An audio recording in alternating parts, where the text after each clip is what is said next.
To start off, ladies and gentlemen, I'd like you to give a very special Newcastle welcome to the President of the Australian Speedway Promoters Association, Mr. Con Migro, known to many of you, associated with Claremont Speedway in Perth, and as I said, the current President of the Australian Speedway Promoters Association.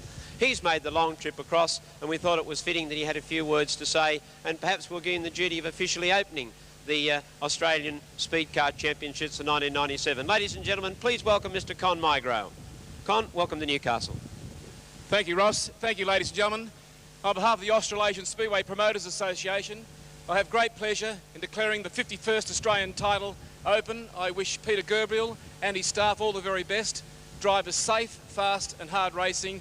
And being a proud West Australian, I hope that Michael Figlemini, the young man sitting on my right-hand side, will go back to back again here. But I'd like to thank you very much indeed for inviting me, Ross. And now it's up to you to introduce the drivers here tonight. Thank you very much, Con, and we hope you do enjoy your stay.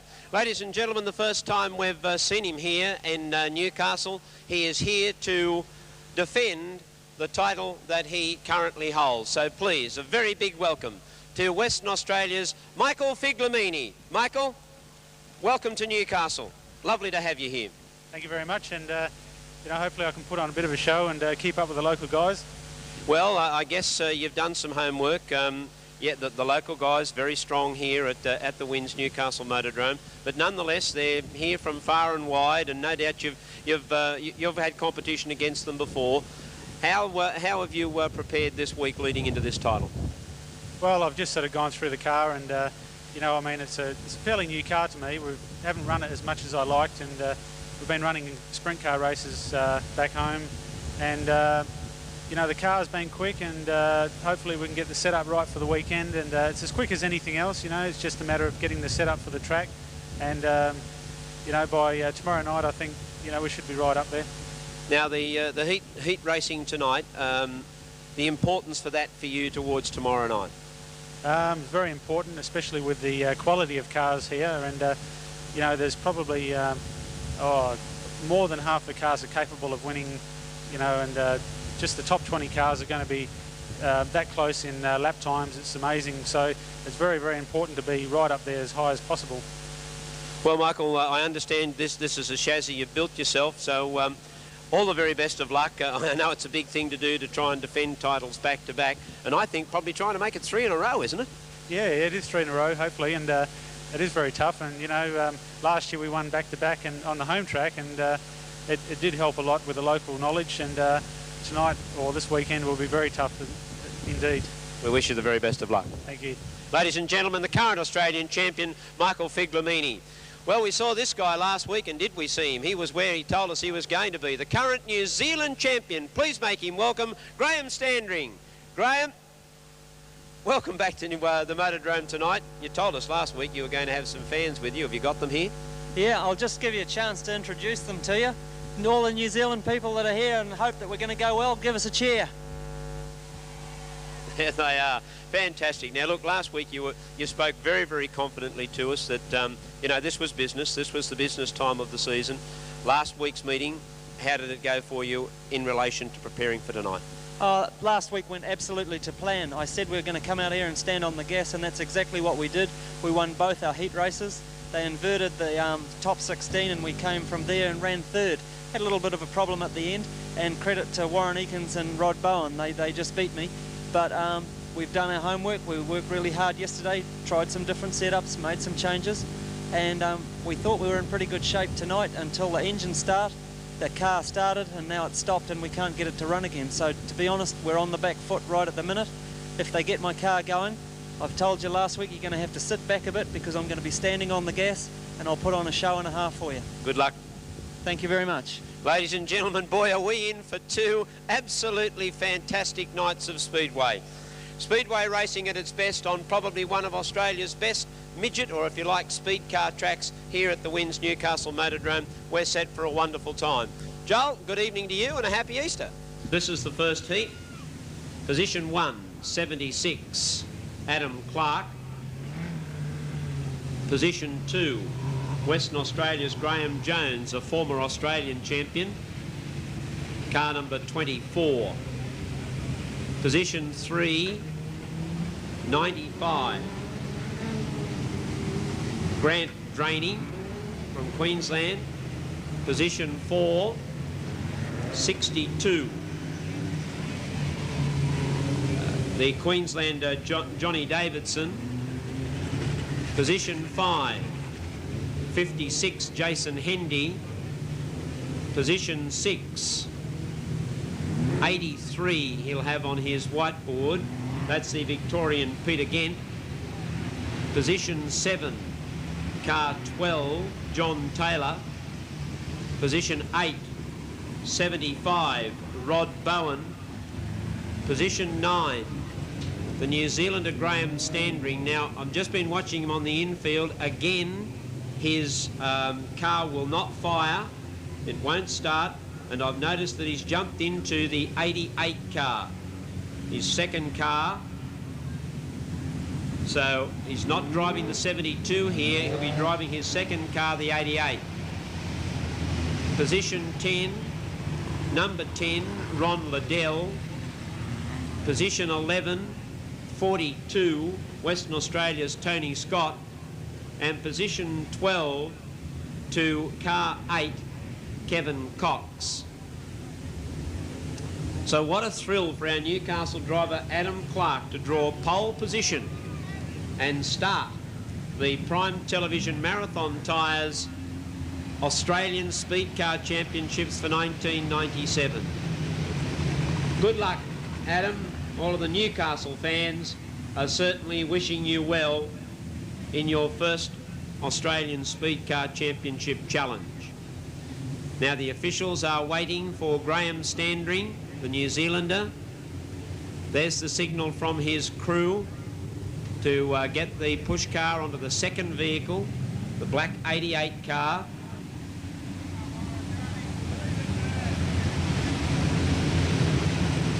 Graeme Jones, a former Australian champion from Western Australia. Jeff Murphy, who is Graeme Standring's car builder and probably, sorry, Warren Eakins' car builder, is here with us tonight. It's great to have you here, Jeff. And I will acknowledge a number of other people who are with us tonight, because this particular event is regarded as one of the premier motorsport events in Speedway.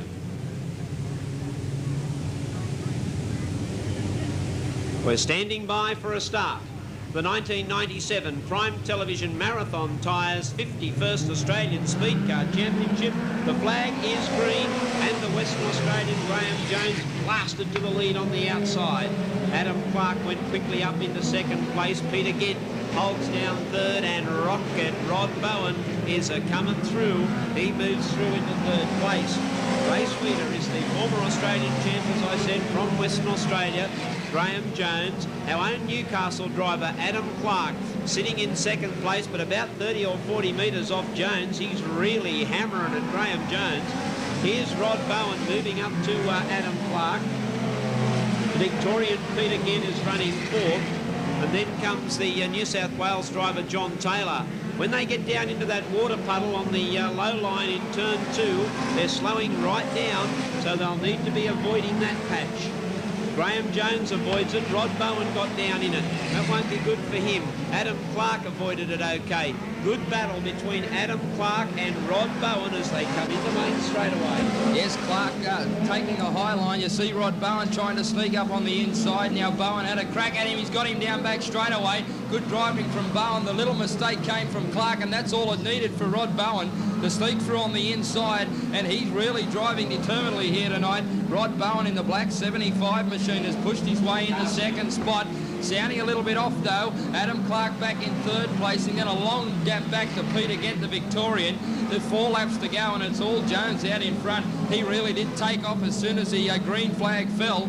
and he hasn't been challenged for the race lead. He's coming up to some slower traffic though, and that might be a telling factor. Let's see how he goes with these slower cars. On the inside he goes of Scott, and he handles that okay, and he goes into turn 1-2 now, and he's hooking himself up. Rod Bowen getting a little bit closer to him now as they go down back straight away. Only 2 laps to go. Jones the race leader, but here comes Bowen through traffic.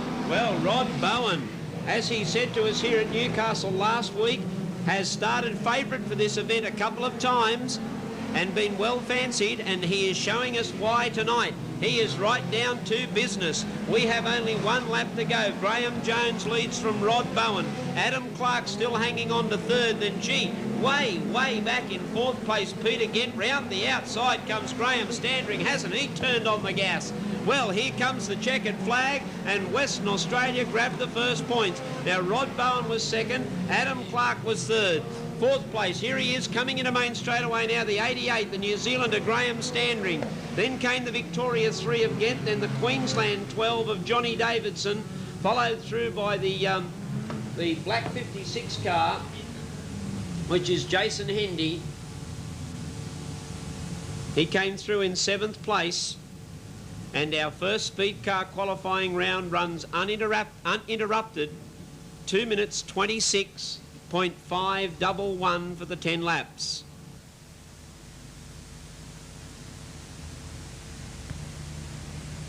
So lights are out. We're ready for a start with Jason Gates in the 25 and Barry Valentino in car 23 on the front row of the grid. As our marathon tyres vehicle pulls off onto the infield, we're ready for a race start. This is heat number 2. And they get on the gas now in the acceleration zone. It was Gates on the outside that bounced away quickly. Valentino tucked in behind into 2nd spot. Then came Glazebrook, but on his outside, Michael Kendall, the New Zealander, has pushed his way up into 3rd placing, and he might be the danger here. He's looking to come out of the pack and get out after Jason Gates has decided to fly the coupe, and he's pulled over a good race distance lead already over the rest of the field. And now in 2nd spot is starting a battle developing between Valentino in the 23 and the 81 of Michael Kendall, the New Zealander. Right on the pace on the inside. He hikes a wheel as he goes into turn 1-2, gets right up to the back of Valentino and starts to make a serious challenge for 2nd spot. On the inside, he's looking for the gap to open up, and there it is down main straightaway, but he just didn't quite have the gas to go through on the inside. Valentino doing a good job holding on to that 2nd spot on the outside, and here's the 17 of Brett Morris.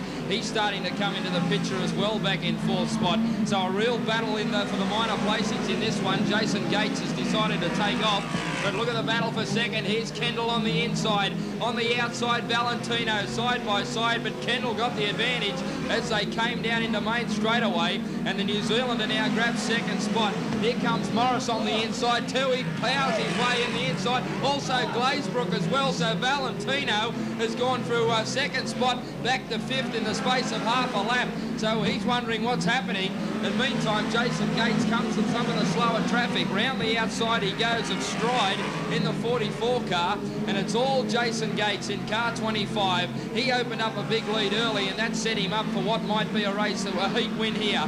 2nd spot, Kendall starting to blow a little smoke now, and Morris sees that and senses that he might get a little closer as they go down back straight away. 2.5 left to run, and look at Brett Morris. He's starting to get on the pace now in 3rd spot. Got a nice line coming out of turn 4, and he's starting to pick up ground on Kendall, who might get tangled up here with a slower car. On the inside, though, he manages that okay.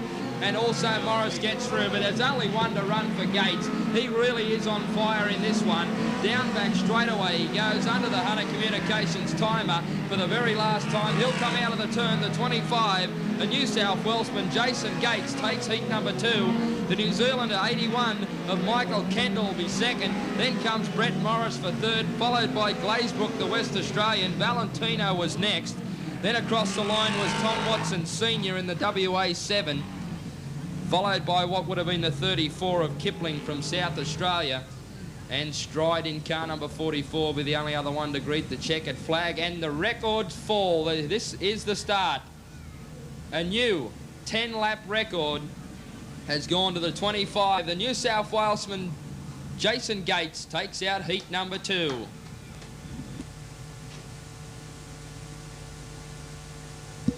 Well, what an incredible time. 2 minutes 21.363 to New South Wales Jason Gates, a new 10-lap record at the Motordrome. And usually, Joel, you are the Murray Walker when you're making your predictions, but you did predict the records would go tonight, and just for a change, you are on the mark.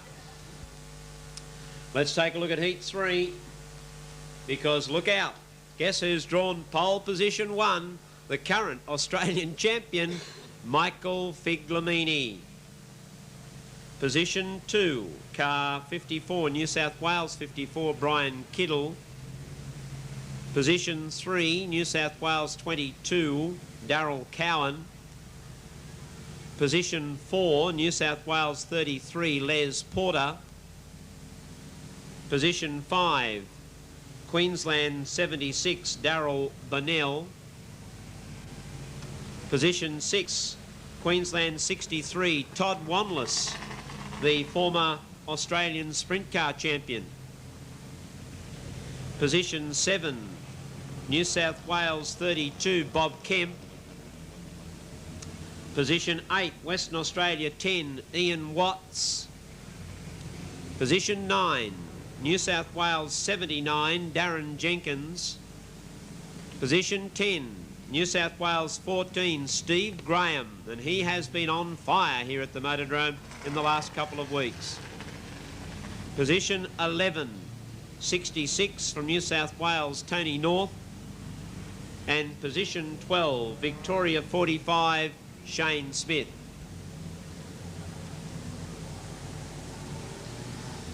So they're grouped up, the lights are out,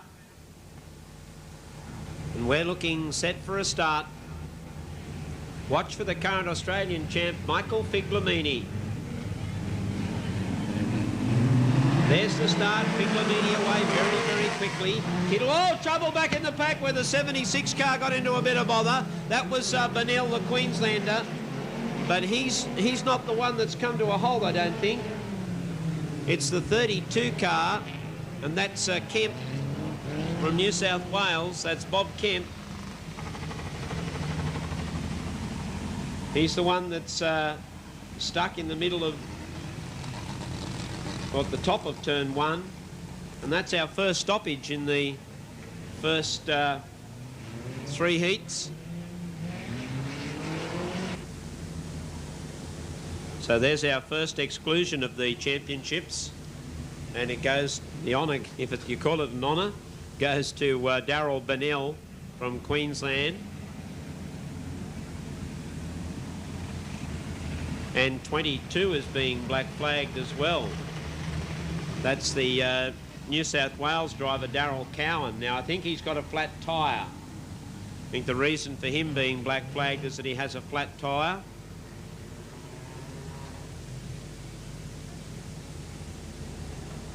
Oh no, 22 is the driver who's lost the neck brace, apparently.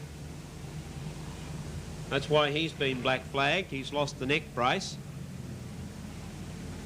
I think.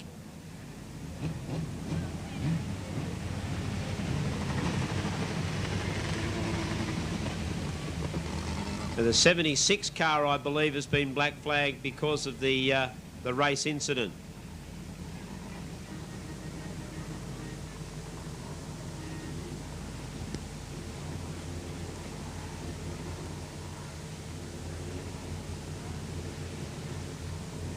So let's tighten it up from the officials. 22 has been disqualified for the neck brace and 76 disqualified for the flat tyre. So back to race action. The start of the... Oh, what over, up and over and high onto the concrete wall. A sensational incident in Heat 3 of the Australian Speedcar Championship. There was a touch of wheels going into that corner.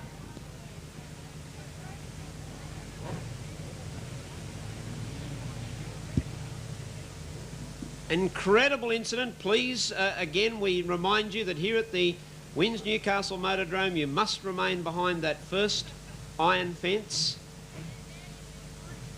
And an incredible incident. I'm just trying to verify the car involved.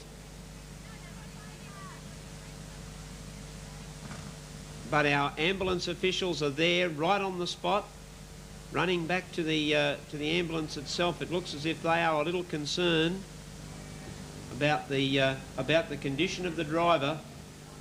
So we might just take a break at this point of time.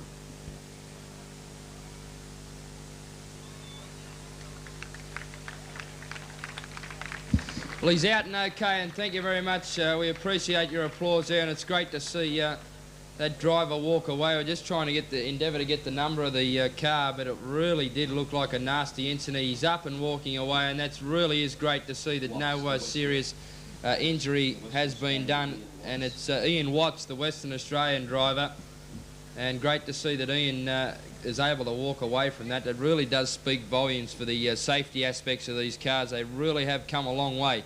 Very, very incident-packed heat. We've had 2 chances to try and get it away. This is attempt number 3. Now that's been a lucky break for Darryl Bennell, because he was black flagged because of a flat tyre. As you can see, no laps are scored. The tyre's been replaced, and now he's able to rejoin the race. There's the start. Again, the current Australian champ, Michael Figlemini, went straight to the lead. Brian Kittle holds down 2nd place. Porter is in 3rd. But Figlemini now starting to come to terms with the wins Newcastle Motor 1 or 2 laps under his belt. He's had a look at the actual shape and makeup of the track, and he is now starting to streak this opposition. So we'll head back into the pack and look for where the moves are being made. It's the Valvoline car of Steve Graham, the New South Wales star from Sydney, starting to challenge Brian Kittle. Up on the inside of Kittle he comes. Kittle's going to make it difficult for him to squeeze through there. Now Graham pokes the Valvoline car through, and he goes up into 2nd place. Now this will be interesting to see. Oh, he got down low. Once they get down low into that wet patch in turn 1, 2, I've got to try and find a better terminology for that. The slick patch, perhaps, might be the best way to say it. But once they get down low there in turn 1, 2, and get hooked up into that, it slows them right down and drifts them out very wide. They lose traction out of that corner. They've got to keep wide of that. Now Figlemini's doing that. You can see he's keeping up wide. Graham is keeping up wide. Kittle's up wide, but then Porter was down a little bit low, and that forced him to drift up. And that allowed Darryl Bennell, the Queenslander, to be able to come up on the inside of him. Now Graham is, if anything, in my opinion, starting to haul in Figlemini. There are 3 laps to go, but in my opinion, Graham is starting to haul Figlemini in. He's having a go at him. Yes, here comes the Sydney star, Steve Graham, in the Valvoline car, and he's going to have a go at Figlemini in this last couple of laps. Graham's getting up to him. The Aussie champ's not going to get it all his own way. He's hopeless in traffic. Along the outside goes Graham, trying to get him. Graham tries to come back on the inside.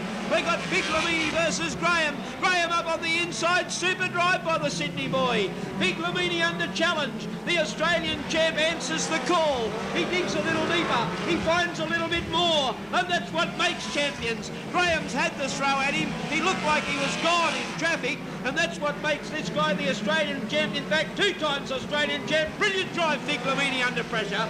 Steve Graham threw everything at him. There's no doubt about that. 3rd place went to the, not the 22 car, I think it goes to the 54 of Kittle. 54 Kittle, then came the 76 of Bennell. He was the next car through in 4th place. And a car ahead of the 33, Les Porter, would be 5th. And we'll just check that number as it's leaving the race circuit at the moment. That's the 79 car of Darren Jenkins. Oh, gee, but that's a great heat. A time of 2 minutes 25.567. And a great performance by the Aussie champ, because he was challenged. There's absolutely no doubt about the fact that Graham gave it to him. Graham was closing ranks. Figlemini was still feeling his way on the circuit, and then in traffic he looked like he was lost. He was lost in the traffic, not quite knowing whether to take outside or inside passes, and Graeme just went for Brokes. Peter Lack, position 6. Victoria 33, Mark Brown. Position 7, New South Wales 73, Scott Jenkins. Position 8, Western Australia 14, Neville Lance. Position 9, New South Wales 40, Phil Chilton. Position 10, Victoria 88, Craig Smith. And position 11, Western Australia 88, Paul Robinson. It is in fact Adam Baines from South Australia who has the pole position for the race.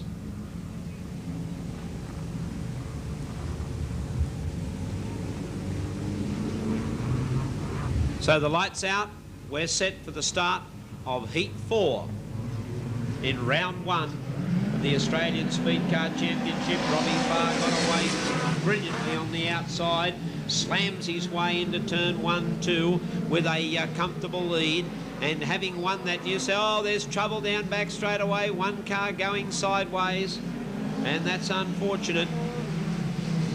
Warren Eakins, the 4-time winner of the championship, moving quickly into second place behind Robbie Farr. And Joel just trying to identify the car. Unfortunately, it's pointing straight at us at the moment. And it's Peter Lack, the Queenslander, in car 26.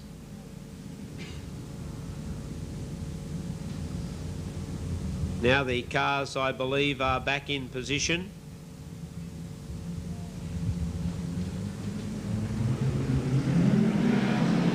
And again, away very quickly. Robbie Farr jumped into the lead. Warren Eakins came out quickly as well. Got a little bit of a bump, and I thought Eakins might have been going to go for a tumble. Oh, Eakins slams on the inside of Robbie Farr. Have you seen a pass like that? Wowee! He's not holding anything tonight. The former Australian champ, 4 times winner of this title, breezed by the current New South Wales champ Robbie Farr as if he wasn't even there. And Warren Eakins with the Jeff Murphy built car, and Jeff is here tonight, would be absolutely pleased with the way things are going for Warren Eakins in his attempt to win this title a 5th time. Robbie Farr holding on to second place. Third place is Mark Brown, the Victorian. Now 4th place, moving up into 4th place is the Western Australian Neville Lance. But those cars are well off the top 3 that are setting the pace. Half race distance. And the Northern Territory driver Warren Eakins, who has prepared very well for these championships. He's been here for a couple of race meetings now. He knows the track, he knows what it's all about, and he is starting to really set down some quick laps.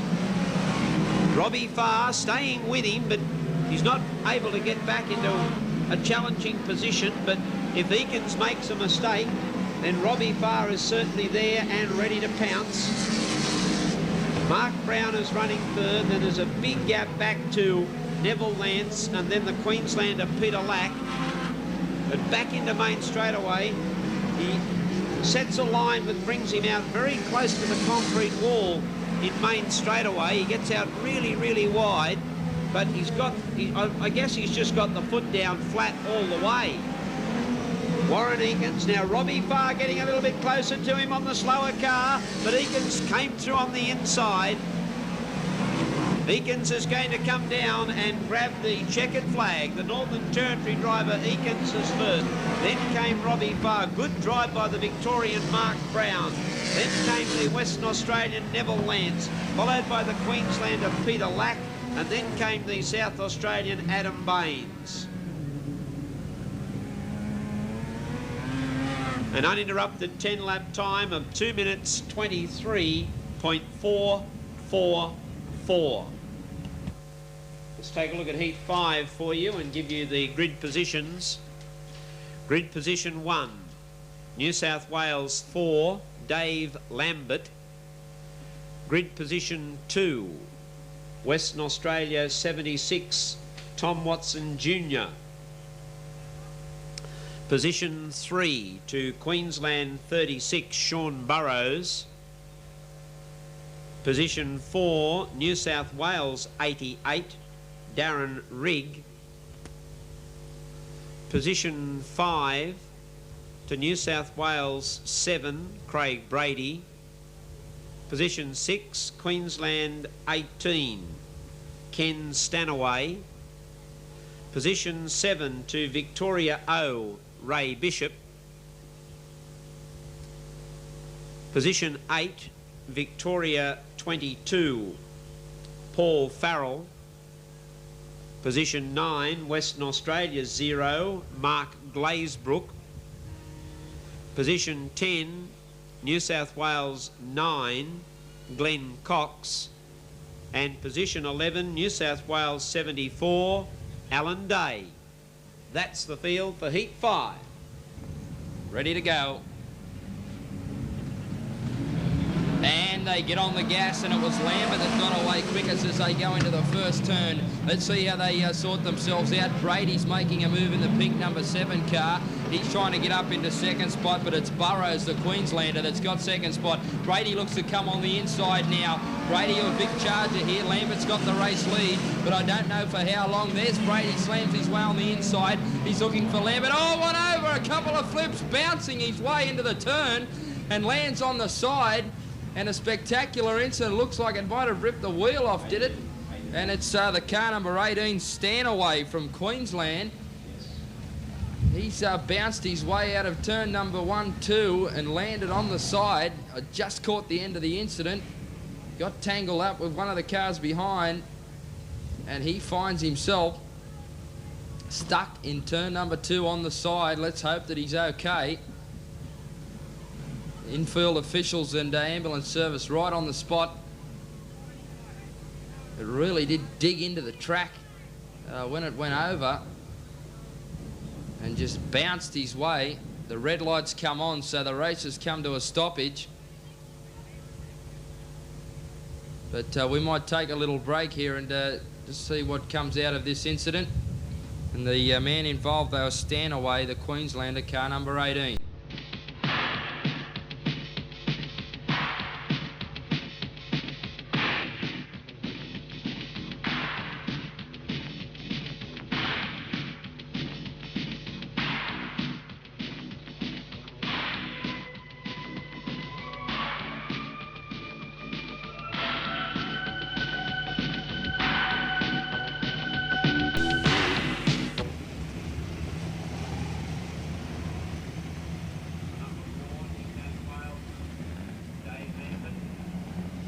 Again, the rain starts to get a little heavier in this 5th heat.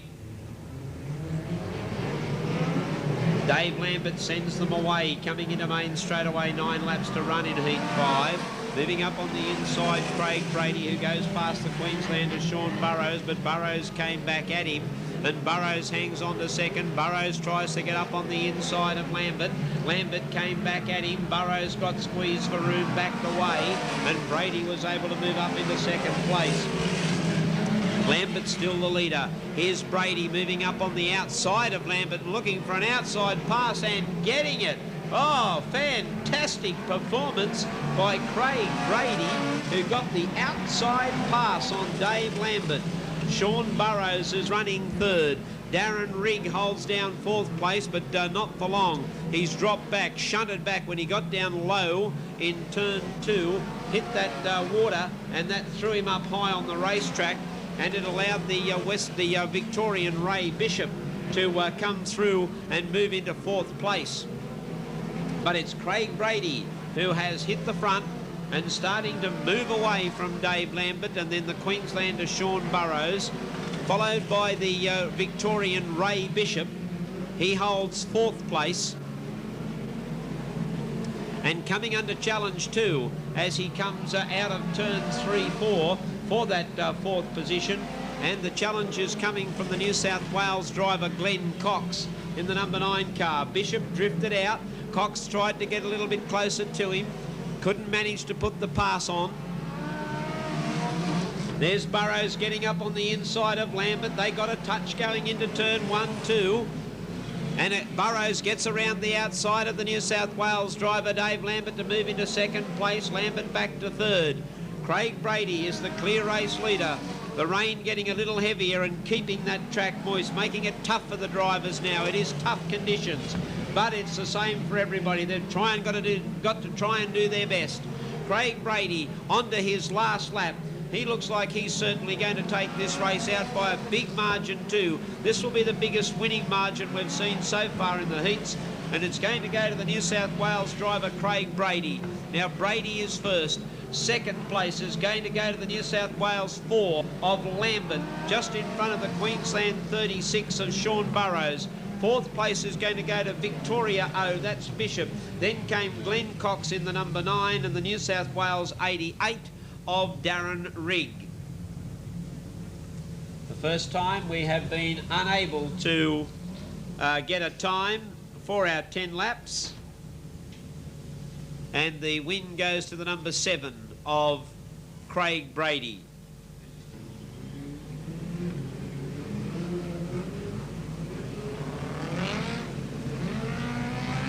So the car's starting to bunch up for Heat 6 of the Prime Television Marathon Tyres Australian Speedcar Championships. And haven't they been a wonderful division of racing here at the Motordrome so far this season? If you had to put them in a priority order of racing, I think they'd definitely be number 1 for me this season. They'd be number 1 on the top of my list. Their racing has been so quick.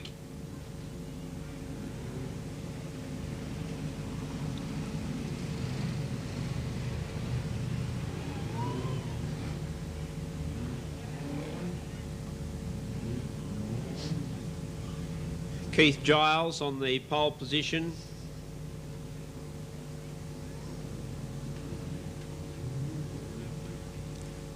Driving a car in South Australian interests.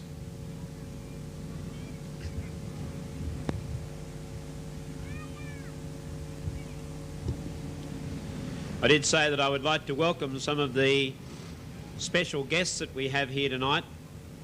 Former champions Johnny Fenton and Bob Morgan are with us tonight. Welcome, guys.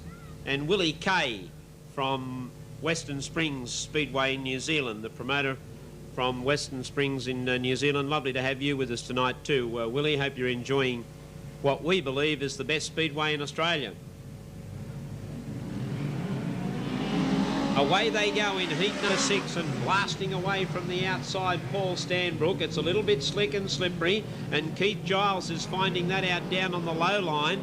But by gee, Paul Stanbrook's got no problems up high and wide either, and he momentarily had the lead, but here's this sliding through on the inside. It's the 28 of Keith Giles. That's the other number 4 car in there. Got me thrown at the moment, and it's not normally no, Lambert was in the previous heat.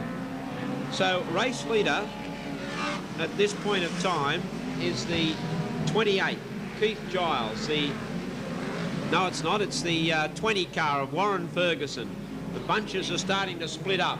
Now Troy Jenkins has moved up. Now Troy Jenkins goes to the lead, so it's Troy Jenkins out in front. Warren Ferguson is running 2nd. 3rd place is being held by Giles. That was how quickly he dropped back, which is what confused me. He was pole position. I didn't expect to see him so far back. And Troy Jenkins, who was off the rear of the field, 3rd last on the grid, had powered his way to the lead.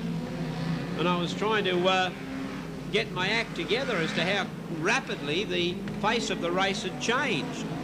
So it's Troy Jenkins leading from Warren Ferguson. Then comes Keith Giles, followed by the Canberra driver Chris Stewart. Gerard Burke is running 5th. Down here in turn 4, We've got a car with a spin. That's the Queenslander Alf Stanaway. He's parked on the apron of the track, and the race will come to a halt at around about the midway point.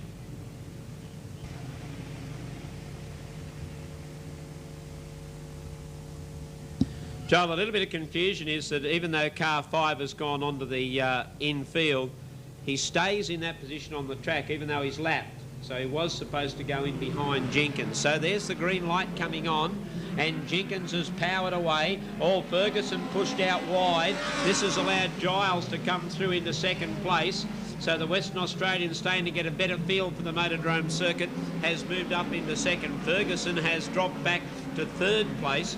And then Chris Stewart, the Canberra driver, holds down fourth. Gerard Burke is fifth. Sixth is Gavin Lear. Seventh is the number 9 car of Wayne Cover. But Troy Jenkins is just making this race his own, although the Western Australian Giles is starting to get some power to the ground now, and he's starting to get a much better feel for the Motordrome. Certainly I don't think he's going to take it away from Jenkins, but he is looking much more impressive as the race progresses. So coming out of turn 3-4, Troy Jenkins has established a big lead. He's powering beautifully up front. Keith Giles is in second. Chris Stewart is in third. Warren Ferguson fourth. Gavin Lear is through to fifth. Gerard Burke's back to sixth. But it's checkered flag time, and it's Troy Jenkins' checkered flag. Second place goes to the Western Australian 4, that's Giles. Then came the 51 of Stewart, followed by the 20 of Ferguson, the New South Wales 3 of Gavin Lear. Here are the starters. In Heat 7, pole position. Position 1 goes to New Zealand 81, Michael Kendall. Position 2, New South Wales 76, Adam Clark. Position 3, South Australia 52, Adam Baines. Position 4, New South Wales 54, Brian Kiddle. Position 5, New South Wales 66, Tony North. Position 6, Victoria 4, Colin Patterson. Position 7, New South Wales 25, our new track record holder, Jason Gates. Position 8, Western Australia 14, Neville Lance. Position 9, Queensland 12, Johnny Davidson. Position 10, ACT 98, Glenn Revell. Position 11, Western Australia 4, Graeme Jones. So the Western Australian, who won the first of his heat appearances and is well placed, will clash with Jason Gates, who won his heat. Adam Clark, who was well placed in a heat. Michael Kendall from New Zealand, well placed in a heat. So some interesting clashes here. Michael Kendall, Adam Clark, Jason Gates, Graeme Jones, probably the ones that we will see figuring prominently in the top point scores. Coming into the start zone, and away they go. And it is the New Zealander Michael Kendall who powers his way into the first turn as the leader. Adam Clark trying to stay right with him and is sitting right on the back. We've got trouble over in turn 2, and 2 cars sitting up on the edge of the racetrack. One up on the apron, one trapped on the windrow. One of those cars is Tony North from New South Wales, and the other is the Queenslander Johnny Davidson. But both of those cars, I think, should be able to restart.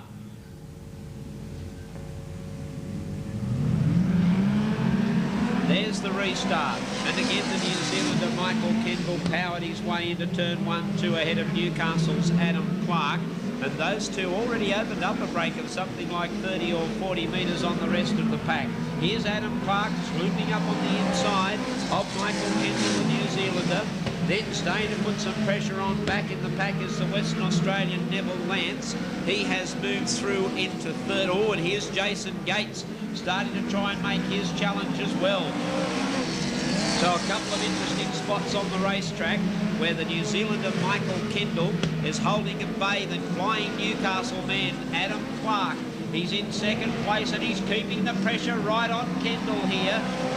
Third place is Neville Lance. Fourth place is the rocketing Jason Gates. He broke the track record early tonight and he's moved up the fourth. Oh, but have a look at our Newcastle boy, Adam Clark. He's serving it up to the Kiwi, Michael Kendall, and he's moved up on the inside of Kendall. Kendall the leader, but Clark is absolutely all over him. Down back straight away. What can he do? He drifted out wide to try and hook back on the inside of him. Can he do it this time? Yes, he can. No, he can't. The New Zealander just held on, and Michael Kendall and Adam Clark having a tremendous battle up front.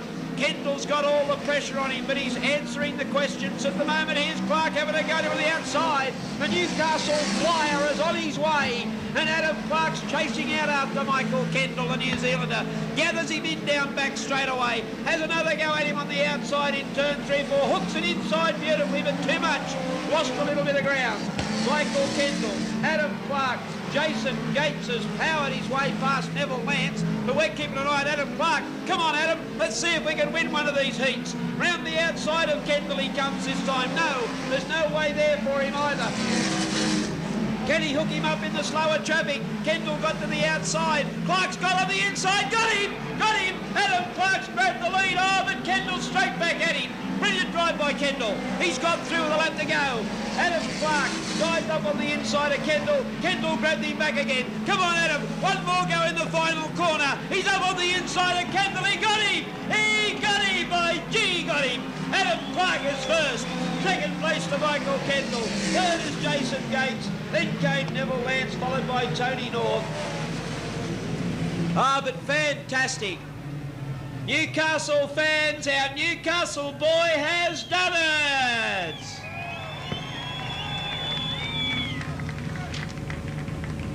Adam Clark is first. He's going to mix it with the big boys. Michael Kendall is second. Great drive by him too, because Clark made one passing move on him and he brilliantly pulled back and grabbed the lead again. Terrific race between those two. Now starting to grid themselves up. The West Australia Zero of Glazebrook be carrying the 50 on the side. Will come out of pole position alongside Glenn Cox on the outside. Watch for Glazebrook to get away quickly. Peter Gent, the Victorian, right behind. And Jared Burke is there as well.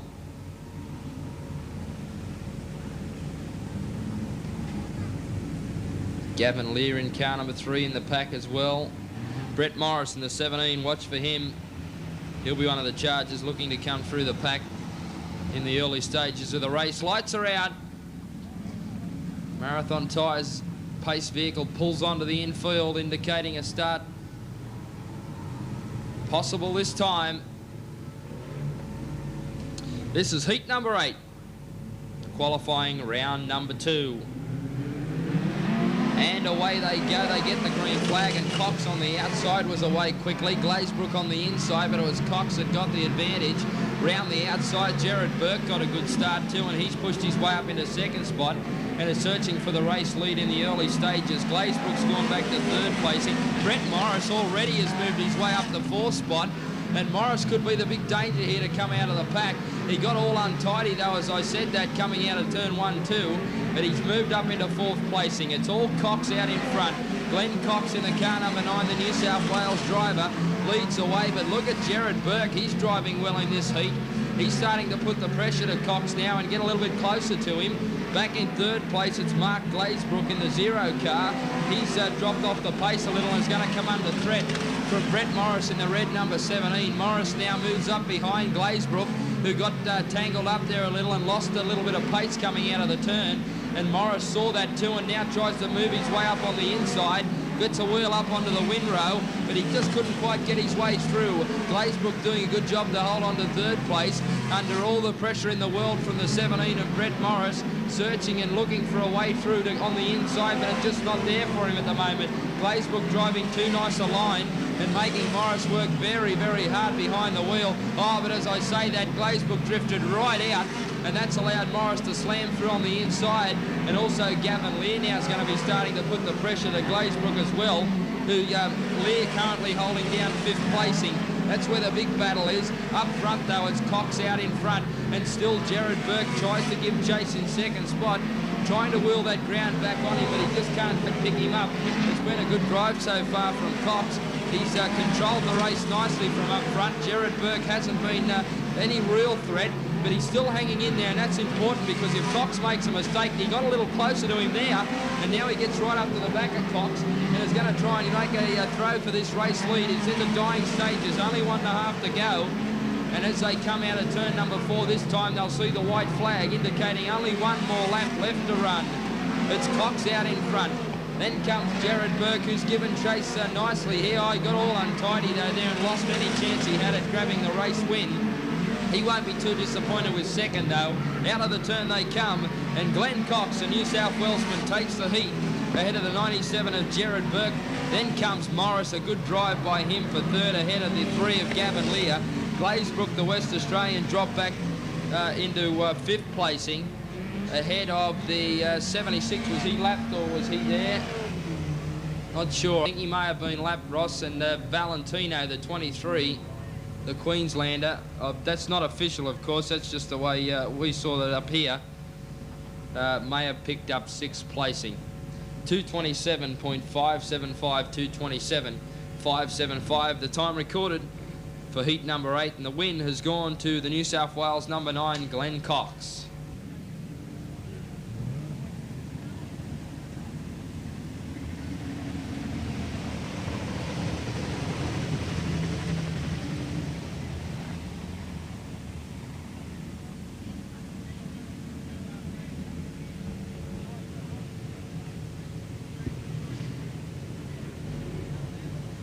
Now, Graham Standring's situation is that he keeps his points that he qualified in the 88 car. Now he's in the 72 on pole. And they're racing in heat number 9. And the New Zealand champ, Graham Standring, blasted away into the lead. Keith Giles got up very quickly on the inside to get by Paul Stanbrook.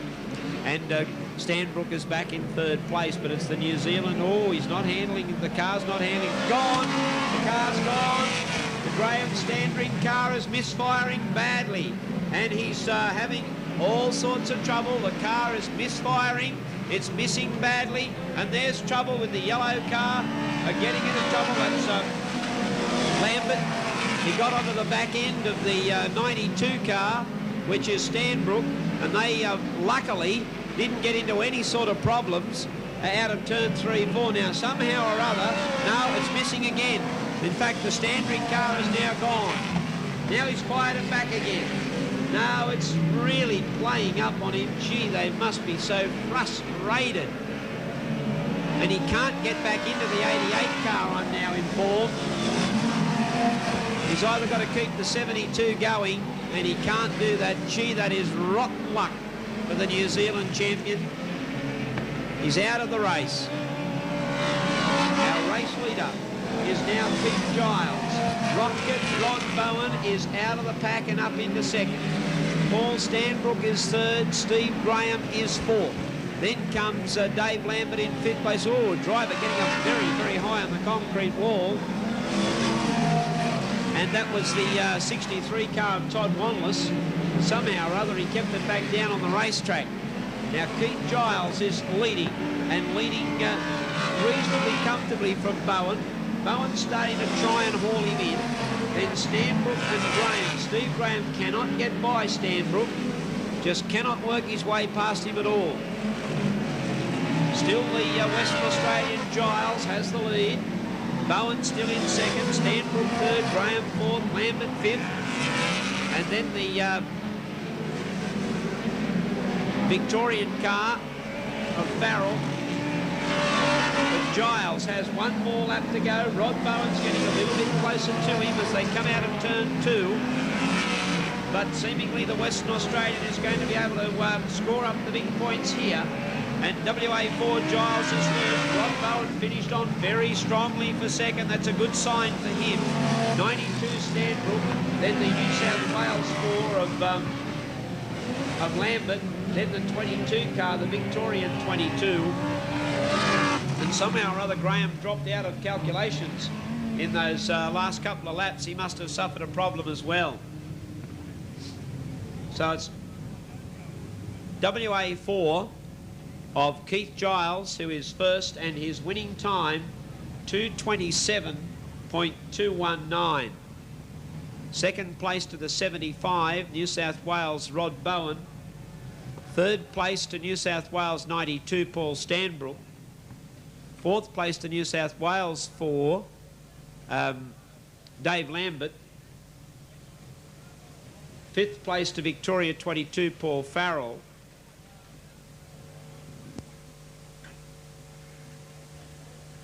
And sixth place going to New South Wales 14, Steve Graham. So, cars on the track for the Street Stock Sedan Invitation round number 2. This is Heat 7. Cars start to roll away. Warren Eakins from the Northern Territory in the 45 will start out of position 1. West Australia 9, Wayne Cover, I've been told, will be out of position 2. And that's a score to me. Thank you, Con Migro, telling me that I was right last week. Yeah, it's just the commoners pronounce it Cover. Jenkins in car 79, the New South Wales 79 car of Darren Jenkins. The Victorian 88 of Craig Smith will be out of position 4. Warren Ferguson in car 20 will be out of 5. Alan Day in the 74 from New South Wales out of 6. Position 7, New South Wales 10, Ron Liddell. Position 8 will be the West Australia 7, Tom Watson Senior, out of position 8. Position 9 will be the Queensland number 17, and that's Alf Stanaway. Position 10 will be the New South Wales number 73, Scott Jenkins. And to round off the field, a man that really is on the pace tonight, Craig Brady in car number 7. Watch for him. Be interesting to see how he goes. Starting out of position 11, right at the back of the pack. This is heat number 10, brought to us by Newcastle Metal Recyclers in round number 2. And they get the green flag to send them on their way, and Jenkins came through quickly on the inside in car 79. He slams his way up onto the inside into second spot, and this has been a good start. He knows he can't let Warren Eakins get too far away, because if he does, it may be all over. And back in the pack now, dropping back was Cover in car number 9. Back behind him, Warren Ferguson making a move. Liddell's there in car 10. Here comes Craig Brady. Well, he's made up, a good 6 places already. So Brady is on the charge through the field, and trying to come through with him too was the car number 7 going through, the West Australia 7 of Tom Watson Senior. So down back straight away, and it's Eakins. He's starting to pull away from the rest of the field. Jenkins in second spot. Back in third, it's Cover, but here comes the charge. Ferguson in the 20. Brady on the inside now. He moves up into 4th spot. He might even get Cover too, a little bit too ambitious as they came out of the turn. He saw the gap open up. I can see his eyes light up from here. Brady now tries to move on the inside. He will too, of Cover as they come down main straightaway. Pushes him over onto the outside. Cover got very wide and dropped back to 5th spot, and maybe even back to 6th. But it's all Eakins, the former champion, who's won it something like 4 times, is out in front from the Northern Territory. Second spot is Jenkins, but look out, here comes Brady. Brady's coming through the field very, very quickly, and he's still got 4 laps up his sleeve. to try and grab this second spot away from Jenkins. Jenkins is trying hard to hold onto this spot, but he's coming under all sorts of pressure. Look at Brady, oh, through on the inside. Jenkins got a little bit wide and slowed down, and he drifted in that little wet patch, and he came through on the inside. Brady took full advantage. Jenkins comes back at him though. He's not going to give that second spot away that easily. Up to one of the slower cars, they come through on the inside of Alf Stanaway, and they go back, come down past with only 2 laps left to run. Northern Territories, Warren Eakins out in front. Brady in second spot. Back in third placing is Jenkins. Then comes car number 20, that's Ferguson. And the other Scott Jenkins coming into 5th spot, but down to only 1 lap left to run. It's all Eakins. Second spot, Brady's not getting any closer, but Jenkins is trying to get back at him in 3rd place, followed by Ferguson. But it's only half a lap to go, and this man will be tough to beat for the championship. The Northern Territories, Warren Eakins comes down to take the checkered flag. Second spot will go to Brady. A good drive by him to come from the back of the pack. Jenkins was next, followed by the 20 of Ferguson. Scott Jenkins in the 73 was next. Across the line then would be the West Australia 7, I think, of Watson Senior. And he will take out the 6th spot on the finishing positions, but a good win and a very impressive drive, Ross, and he looks very dangerous for these titles. Warren Eakins from the Northern Territory. Oh, gee, I mean, you just can't put enough words to what sort of a clash this grand final is going to be tomorrow night for Heat 11 of the Prime Television Marathon Tyres Australian Speedcar Championship.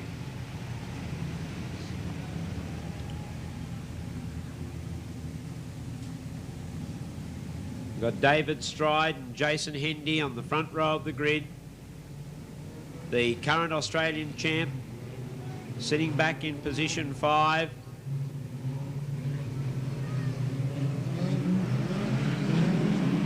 And away they go.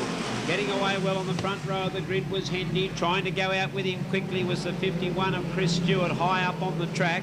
David Stride is back in 3rd place, and now Figlemini starting to move up on the outside, looking for 3rd spot. He's tailing the 51 car of Chris Stewart through, whilst Mark Brown, the Victorian, there's trouble. Car number 3 going sideways, and that was Paul Sacklin, the Northern Territory driver.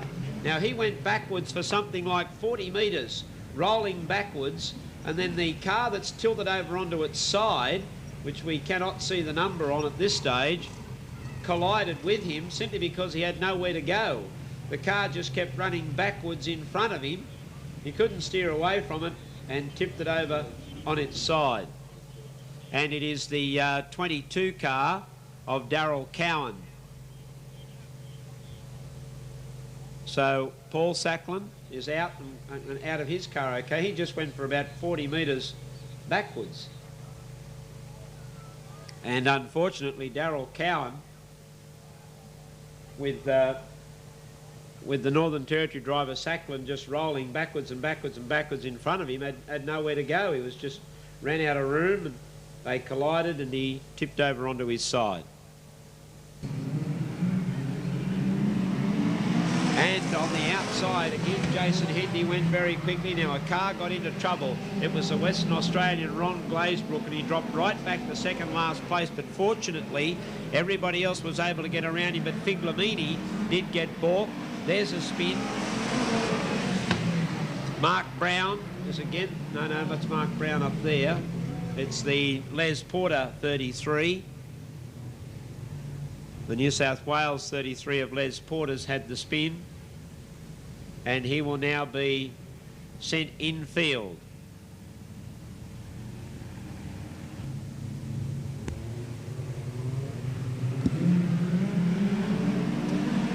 Again, Jason Hendy up on the outside. Again, Chris Stewart trying to go with him. Michael Figlemini through on the inside. Figlemini looking for the gap, finds it too on the inside, goes up into 2nd place and heads out after Jason Hendy. There's trouble. Chris Stewart's got himself into trouble coming out of turn 4, and we've got another stoppage. So nerves getting a little jittery, mistakes being made, and we're still on the yellow light. The black flag's coming up. 76. Now, he apparently has a flat tyre, flat left hand too, but he doesn't have a bead lock.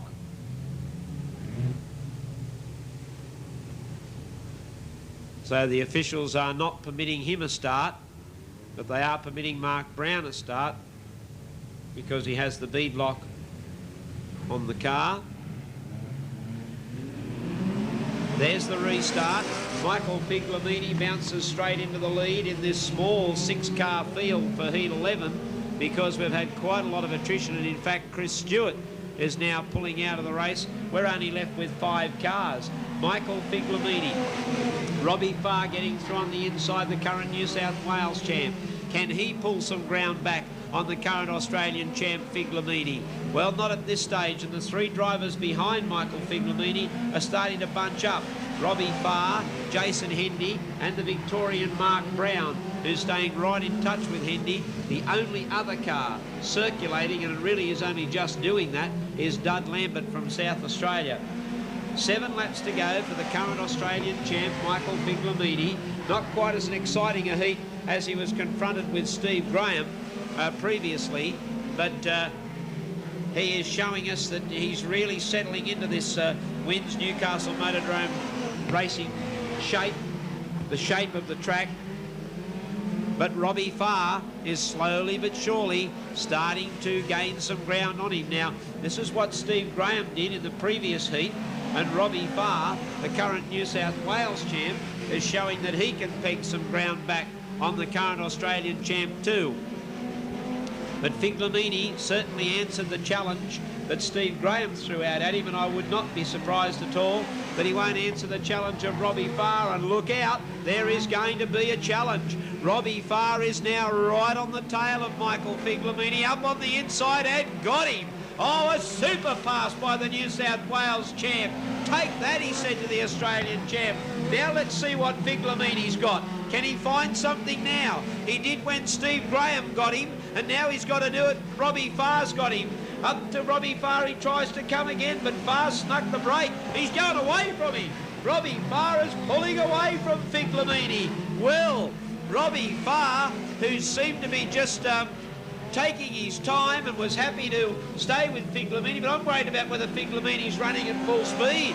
I don't know that that car is giving him the best at the moment, because Robbie Farr is starting to move right away from him, and now Figlemini's even having trouble getting past the slow car of Dud Lambert. Here's the checkered flag, and it's a big win to Robbie Farr. The Australian champ Figlemini is second. Third place goes to the Victorian Mark Brown. Fourth will go to 56 Jason Hendy, and fifth will go to the South Australian Dud Lambert.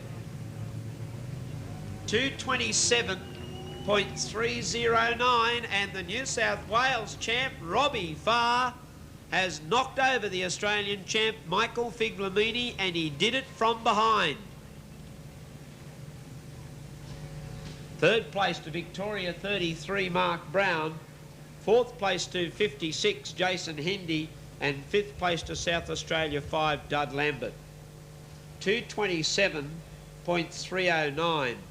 Now, if you go back to the previous bracket of heats in round 2, we had 2 completed heat times, 227.5, 227.2. Heat 10 was 227.4, heat 11 was 227.3. There are 0.2 of a second in a 10-lap race between those 4 heat winners. What a final we're going to have tomorrow night. We'll have 20 cars, and there'll be virtually hundredths of a second separating all 20. This is heat number 12. The speed car qualifying round number 2, and Phil Chilton on the inside got away best as the green flag fell. There's Jenkins looking for a move on the outside, but he's being hampered by Kipling, the South Australian, who was slow to move. Now he gets round the outside. Oh, he got a little sideways. Oh, corrected it nicely, though. It looked like he was going to sell out for all money, but that job's gone to the 35 of Richard Malouf. He's decided to throw it sideways, and he's brought the race to a stoppage. And Richard Malouf, the man stuck in the middle of turn 3-4. And it looked like Jenkins in car number 6 was going to put it round, but he managed to hold on to it somehow. A good piece of driving. Still 10 laps. They're ready for a restart to heat number 12.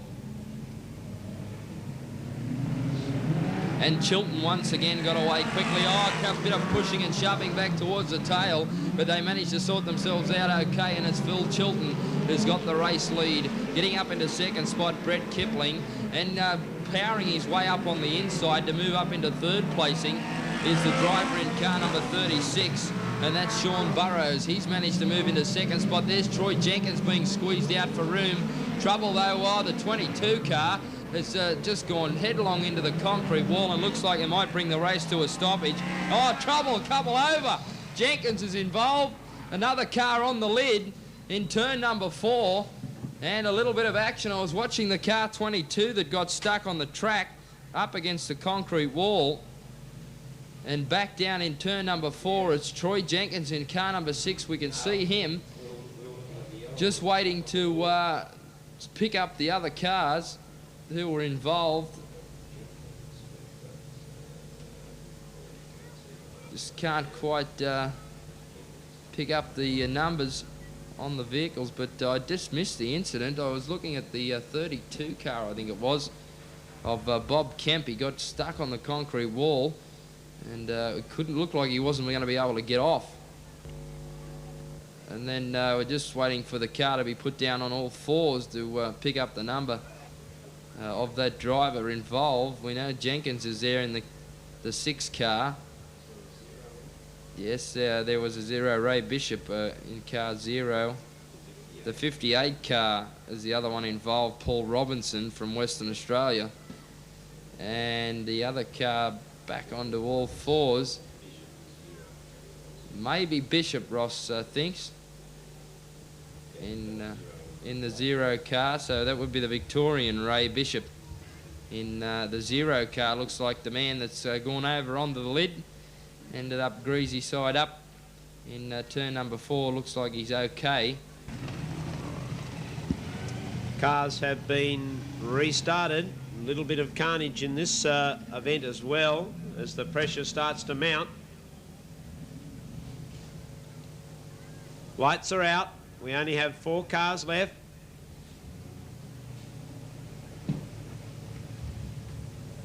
And the car number 40 of Phil Chilton will lead this very small 4-car field away.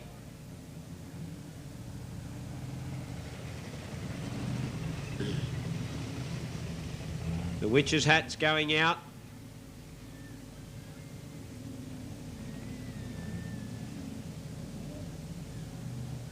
Brett Kipling, the South Australian, was excluded from the race. Oh, gee, Phil Chilton completely missed the restart. And this is a little bit of a not quite sure what's happening type event. Not only for us, the fans and the commentators, but the drivers themselves were a little confused too. Sean Burrows is our race leader, the Queenslander. He went all right in the previous heat too. And now he's out in front. Second place, Phil Chilton. Third place, Troy Jenkins. Now, he'll be determined to do a lot better than that as he sits on the racetrack. And Paul Robinson, the Western Australian. There's Jenkins making his move. He goes up into second place. He sets out after Sean Burrows. He's got 7 laps to haul him in, and I think he can do it. The Queenslander, Sean Burrows, is setting a very fast pace up front, but now that Troy Jenkins is clear of the pack, and if the car is right on song, I think he'll start to gather him back in. Burrows leads from Jenkins.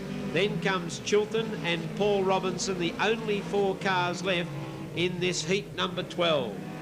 But Burrows is doing very well. He's setting a very fast pace, and Jenkins, as you've seen tonight, no slouch on the Wins Newcastle Motordrome track, and Burrows is maintaining his lead. Jenkins is finding it very difficult to reel him in. 4 laps to go. He is slowly but surely getting closer, but I wonder, has he left his run too late? Now he starts to close the gap even further, about 10-15 metres away from the race leader Burrows. Burrows from Jenkins. Jenkins slowly but surely gathering in, only about 10 metres the difference between the two. There's 2 laps to run. Can Jenkins get close enough to make a throw at Burrows? Now he's right up to him, about 5 metres away. Burrows is out very, very wide. Jenkins is down low on the racetrack. A lap and a half to go. Still Burrows. Here's Jenkins staying to make the challenge. 1 lap to go. He's got 1 lap to try and grab the lead away from Burrows. Burrows and Jenkins. Burrows up high. Jenkins down low. Burrows has got the power. Jenkins is going to try and make a dive at him in the last corner, but he's not close enough to make a serious challenge. And the race win is going to go to the Queenslander. Burrows is first, followed by Jenkins. Then comes Chilton and the Western Australian Robinson, the only 4 cars to finish the race. No time taken. And the race win going to the Queensland 36 Sean Burrows. 2nd place to the 6 of Troy Jenkins. 3rd place to the 40 of Phil Chilton. And 4th place to the 88 of Paul Robinson. No time taken, and if that doesn't quite conclude round 2, we have the final bracket of heats for round 2 to go after our very, very, very, very short interval break. Giles, well, we must have a misprint in the program. Okay, thank you. So that does conclude round 2. We'll duck out in a moment, and from our Speedcar officials here in the tower will give you an idea as to who the leading point scorers are at the end of round 2 and let you know who's doing well and marching on their way towards the grand final tomorrow night, and those that might be starting to drag the chain and find the pace a bit tough going.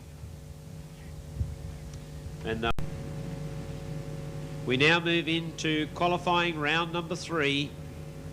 Final qualifying round for tonight. There's 1 more chance left tomorrow night.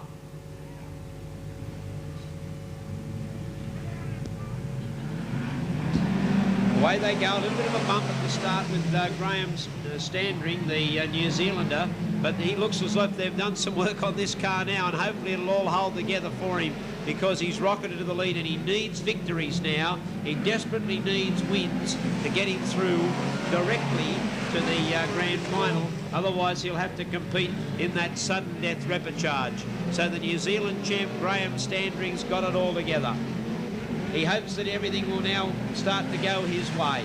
Rod Bowen has moved up into a clear 2nd place. 3rd place being held by Ron Liddell. But Graeme Standring, the New Zealander, had a devastating night. Came out in his 2nd qualifying round and the car would not perform. Somehow or other they've worked it out.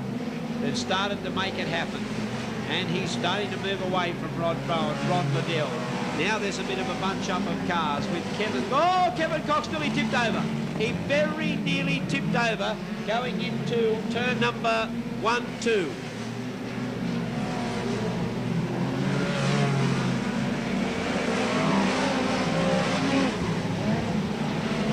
Our race leader is Graeme Standring, the New Zealander. 2nd place is being held by Rod Bowen.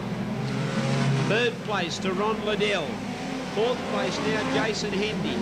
5th place is being held by John Taylor. And then Johnny Davidson, I should say, the Queenslander. But it's Graeme Standring who's starting to really get into the Wins Newcastle Motordrome circuit now. He's establishing a clear lead. Rod Bowen is chasing in 2nd place. 3rd place is Ron Liddell. Then 4th place, Jason Hendy. Moving up on the inside, Graeme Jones, drifting out very wide and allowing Johnny Davidson, the Queenslander, to come up on the inside of him. But we're coming up to checkered flag time, and Graeme Standring heading down back straight away. Is coming in. We'll have a look at his time. It could be interesting, but he'll be happy with that. He's got things together. He needs the points. He needs them badly, and he's got them. 75 is Rod Bowen in 2nd place. Then Ron Liddell, followed by Jason Hendy. Adam Clark came home in 5th place. A very good finish for him. considering he started at the back of the pack. And then Queensland 12, Johnny Davidson. Oh, much faster time, 2:21.924 for the 10 laps. Just outside the new record established by Jason Gates earlier in the night of 2:21.3, 2:21.9 will make Graeme Standring and you New Zealand fans a lot happier now. Yeah, that makes them happy.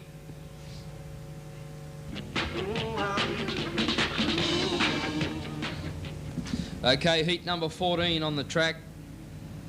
This bracket of heats brought to us by Hunter Communications. And cars now forming up. The lights are out, so we're ready for a start. Tom Watson Sr. in the West Australia 7 car up front, along with David Stride from New South Wales. Should be a pretty good heat, this one. Get ready for the race start. The heat number 14. Good looking start too, and they get the green flag, and getting away very quickly was Tom Watson Sr. He went straight to the lead. David Stride got very high up on the wall and went right back to last placing. Brett Morris slammed his way up into second spot, and so too the New Zealander Michael Kendall. He's out of the pack as well. Jason Gates now moves up into fourth spot, but look out, Morris on the inside. Drifting out very wide was Tom Watson Sr., but he had the power down back straight away. Morris now on the inside, on the outside, Tom Watson Sr., but Brett Morris grabs the race lead, and he leads the way now. Michael Kendall of New Zealand will be trying to move up into second spot. He's up there in the point score, and he'll be happy to run in the top 3 in this one to keep himself up in that top 10 bracket. But it's all Brett Morris. He's got to the race lead, and I don't know whether they can run him down from there. Staying in touch, though, Tom Watson Sr., and he's starting to be under pressure, though, from Michael Kendall, who got untidy there, the New Zealander, going down back straight away, and Jason Gates now is starting to tag on to these 3 up front to make it a 4-car battle. But it's Brett Morris, the race leader. Second spot, and pulling away now Tom Watson Sr. from Kendall, who's dropped off the pace a little in third spot in the 81 car. Similar gap back to Jason Gates for fourth placing.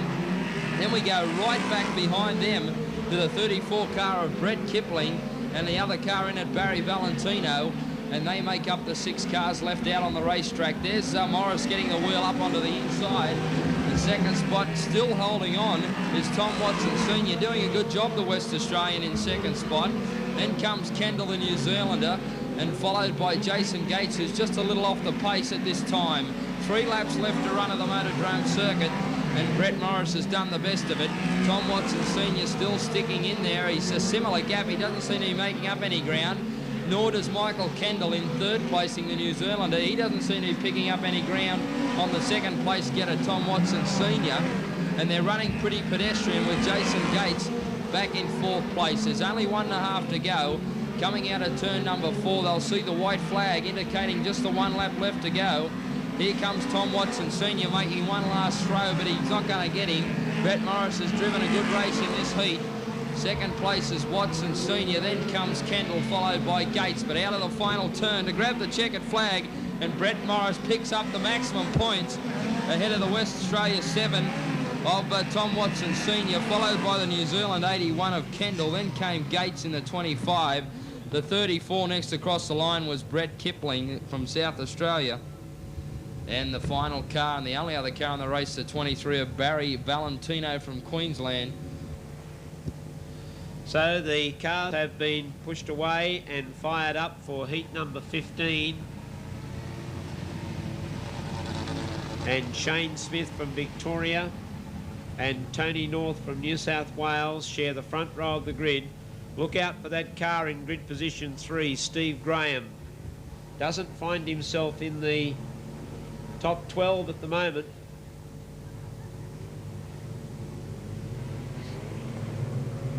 Looking set for the start. Graham got away beautifully from the second row of the grid, and he just powered straight into the lead. Also moving out very quickly was Darren Jenkins to move up into second place, and the Queenslander Darryl Bennell coming out of the pack goes up to third. So it's Steve Graham from...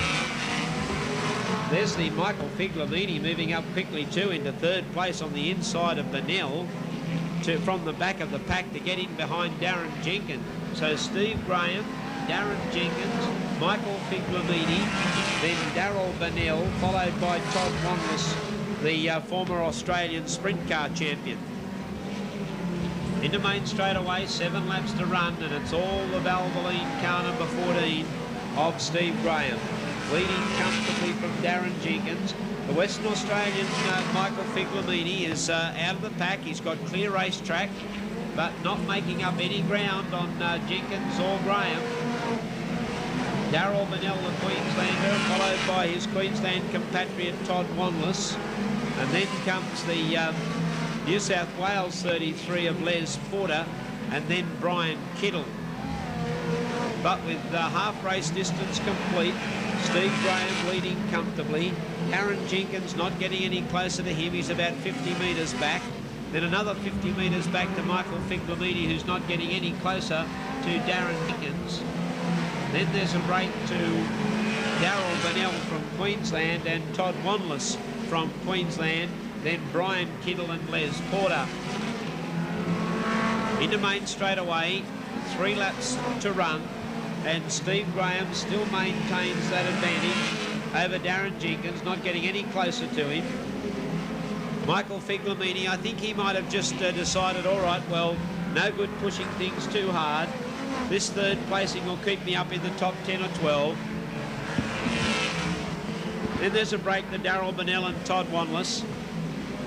But coming into the main straight away, Steve Graeme looks to have this race safely at his mercy.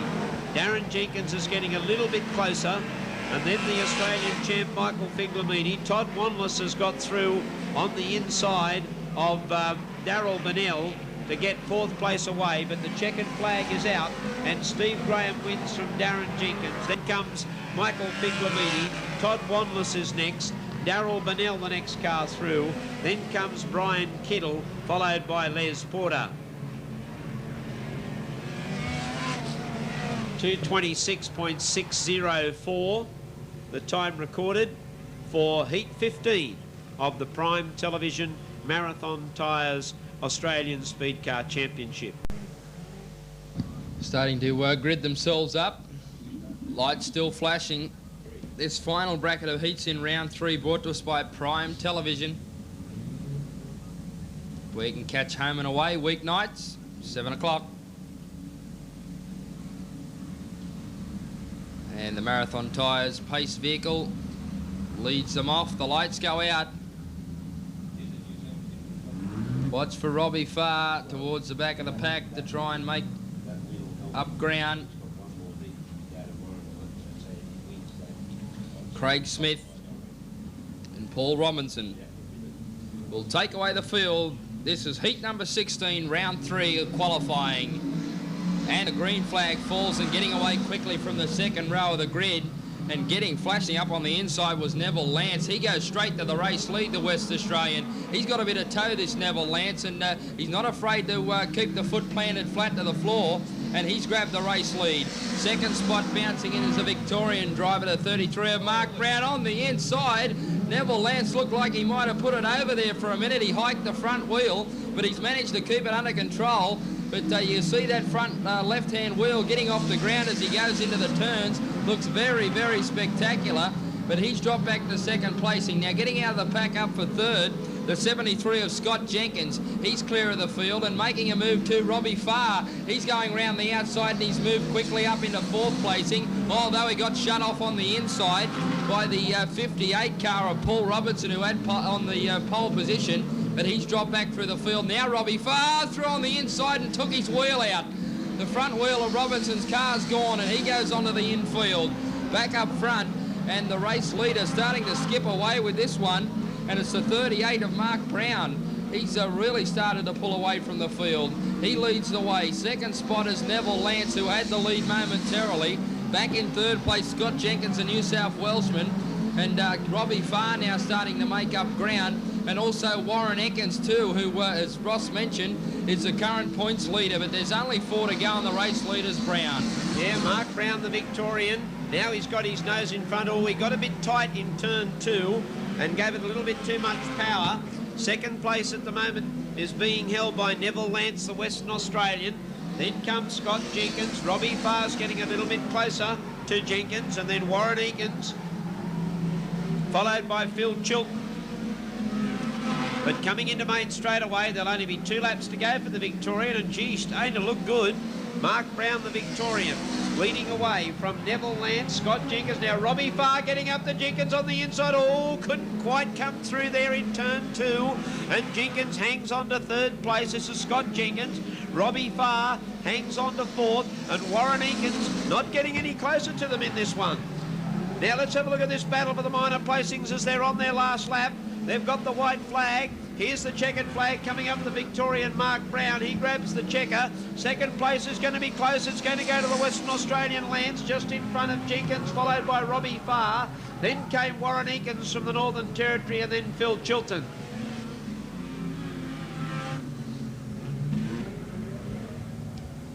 A time of 2:27.811, an indication nearly every race is in the 2:27s. It's just how steadily and regularly they're lapping. Heat 16 going to Victoria 33 Mark Brown. Second place to Western Australia 14 Neville Lance. Third place to 73 Scott Jenkins from New South Wales. Glenn Cox and Mark Glazebrook on the front row of the grid. Paul Farrell.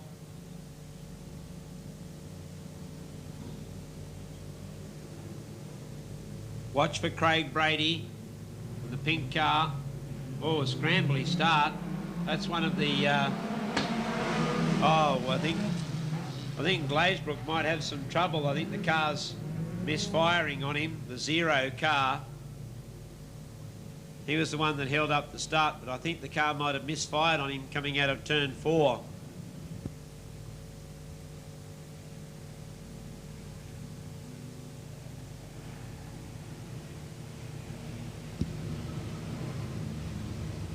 Caution going out on the number 9 car of Glenn Cox, but that's not the way I saw it. Then again, I'm not the official.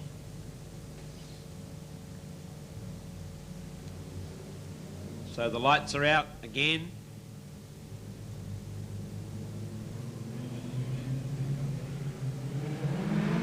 And away they go. Glenn Cox got away well. Now we've got the 2 0 cars here. They're both red as well, so we will... Oh, gee, it doesn't matter. Craig Brady down on the low line. Powers past both of them. Ray Bishop and Mark Glazebrook. Gee whiz. Brady really has the dander up here, and he's starting to put the pressure out of the Victorian Paul Farrell. Up on the inside of Farrell he goes. He moves through into second place and chases out after the race leader Glenn Cox. Cox leads from Craig Brady. Then comes the Victorian. That's Paul Farrell, followed by the Victorian Ray Bishop. Mark Glazebrook is the next one through in 5th place. But we'll keep an eye on Brady to see whether he can get by our race leader Glenn Cox. Brady is one of the leading point scorers. He's powering up on the inside of Cox as they go down back straight away. Cox came back at him. Now Brady powers up on the inside. Cox came back at him again. Brady came back at him one more time, and Brady grabs the lead from Cox, who got out wide. This has allowed Paul Farrell to get up on the inside of him and look for second place. Farrell starts to challenge on Glenn Cox. Cox tries to move away and get some breathing space, but Farrell powers up on the inside again. Farrell looking for second place. Cox comes back at him on the outside. Cox on the outside goes back into second place, and Farrell drops back to 3rd. Now Farrell comes back up on the inside of Cox again. Has another go at him in main straight away. 4 laps to run. Farrell putting plenty of pressure to Cox as they go down the back. Cox has still got the advantage. He goes out a little bit wide, but he's got plenty of power, and this means that Paul Farrell has to persist with coming up on the inside, which he's done. Farrell gets up on the inside of Cox, and that was persistency and determination that got him there. And Farrell goes up into second place. Cox is back to 3rd. He's made a mistake under pressure, and he's dropped even further back. Then Ray Bishop, followed by the Queenslander 36, Sean Burrows, who is back in 5th place, and he'll need to make up a few more places here. But Craig Brady, on his last lap, seems to have this race in his keeping. 2nd place is the Victorian, Paul Farrell. 3rd place, it's hotting up with Cox, Glenn Cox hanging on to 3rd. There's the win going to Craig Brady. 2nd place goes to Paul Farrell. 3rd is Glenn Cox. 4th is the Victorian Ray Bishop. Then came the Queenslander Sean Burrows.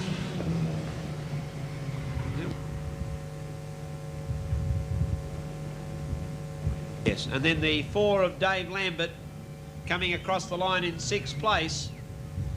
2:28.835 for the 17th heat, won by New South Wales number 7, Craig Brady. Oh, we've got the cars fired up. You'll need to keep an eye on Troy Jenkins here, who's in the top 12, along with Keith Giles, the Western Australian. He has to start from the back of the pack here.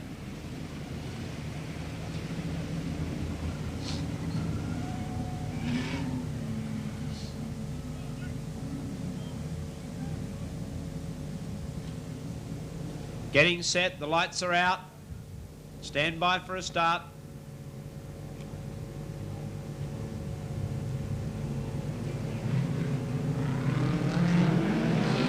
Away they go. One of the cars very slowly away was the South Australian Dud Lambert, and in fact finds himself, by the time he's got to the end of the main straightaway, running absolutely last. So something wrong with that car. It hasn't got the power of the rest, that's for sure. Gavin Lear is the race leader, followed by Troy Jenkins. Then comes Wayne Cover from Western Australia. Chris Stewart moves up into 4th place. A little bit of trouble down in turn 1, 2. A bit of desperation down there as one car. I think it's the car number. We've got trouble down in turn 3, 4 involving Keith Giles, one of the series leaders, and I think that's that Northern Territory driver, Paul Sacklin. Well, has he had a horrendous night tonight? Nothing's gone wrong for him. I think he had a bad crash here last week, Sacklin, and so he couldn't really prepare himself for the titles tonight. He was involved in another incident earlier on tonight, and now he's involved in another one. Oh, he's racing over, and he is absolutely having a go at the other driver. Oh, he's blown up. Well, that was a violent attack on Keith Giles, the Western Australian. It's Tony Longhurst. And Sacklin went over and, in no uncertain terms, distinctly, physically attacked Keith Giles in the car. He might find himself in a bit of strife over that too, Ross, I think. I think the stewards have noted that. And I'm sure they will be taking some disciplinary action on the matter. We'll say no more. Now, unfortunately, Giles is also out of the action, and he was one of the drivers, in fact, sitting up equal second behind Warren Eakins, so he will not score points in this round. Stand by for the start at the Witch's Hat. We'll forget what's happening off track. We've got to get back to the on-track action.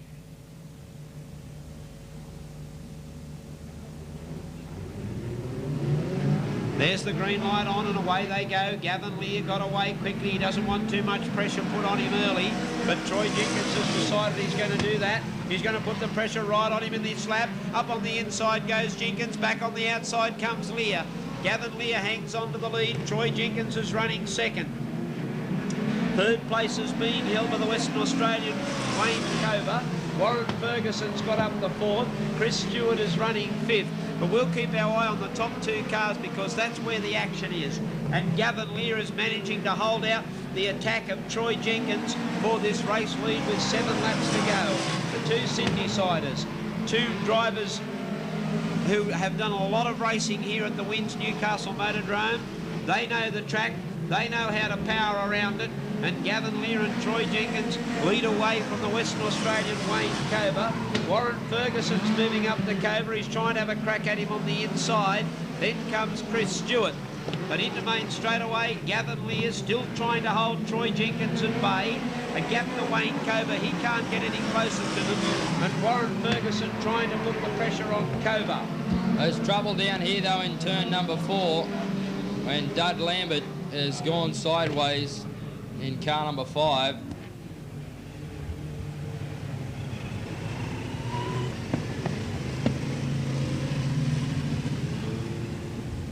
And it's Lambert, Dud Lambert in the 5 car, the South Australian, who just hooked the end around the tail end and stalled it in the turn. One of our veteran performers in the motorsport division, Joel. Certainly is, Ross. He's been around a long time and still out there mixing it up with them.